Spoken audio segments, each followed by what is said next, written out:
Nakikiisa ang GMA News TV sa paggunita ng Bonifacio Day sa darating na Biyernes. Sa ipapalabas na back-to-back documentary ng Eyewitness, may natuklasang mga detalye sa buhay ni Bonifacio na lingid sa kaalaman ng marami. Alamin natin ang ilan sa mga ito sa report ni Dante Perelio. Sino nga ba ang kauna-unahang Pangulo ng Pilipinas? Si Emilio Aguinaldo o ang tinaguriang ama ng Katipunan na si Andres Bonifacio? Base sa mga dokumentong ito na hawak ng ilang historian, nahalal daw na Pangulo si Bonifacio sa pamamagitan ng verbal na botohan at hindi sa isang formal na eleksyon. Kaya para sa ilang nag-aaral sa kanyang buhay, karapat dapat na mapasama ang tinaguriang Supremo ng Katipunan sa hanay ng mga naging pinuno ng bansa. Nahalal din ba siya? Oo, nahalal nga siya dito sa Balara, by acclamation. Dito sa Balara?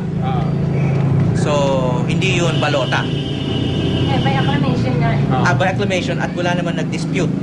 May ilang ebidensya rin daw na dinaya siya ni Aguinaldo sa eleksyon sa Tejeros noong 1897. Hanggang ngayon, tila buhay pa rin daw ang hidwaan sa pagitan ni Bonifacio at Aguinaldo. Natunto ni Howie Severino ang great-great-grandnephew ni Bonifacio, nabatid daw ang epekto sa kanilang angka ng pagpatay sa kanilang lolo Andres. Some of the relatives of Andres Bonifacio, yung mga pinsan, mga kamag-anak, yung iba sa kanila, nagpalit ng apelyido. Yung iba, kineri yung apelyido, pero of course, umalis ng Maynila. Nakilala naman ni Sandra Aguinaldo ang mga kamag-anak ni Emilio Aguinaldo.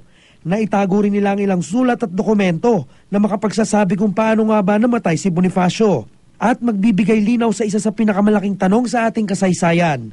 Magkakampi o magkaaway nga ba si Bonifacio at Aguinaldo? Sabi ng teacher, ikaw daw ang pumatay kay Bonifacio. Sabi ko, nagsumbong ako, umiiyak ako sa lolo ko eh. Lolo, hindi ka pumapatay noon, di ba? Sabi ko ganoon. Pinatay mo daw si Bonifacio? Yun sabi sa akin, hindi.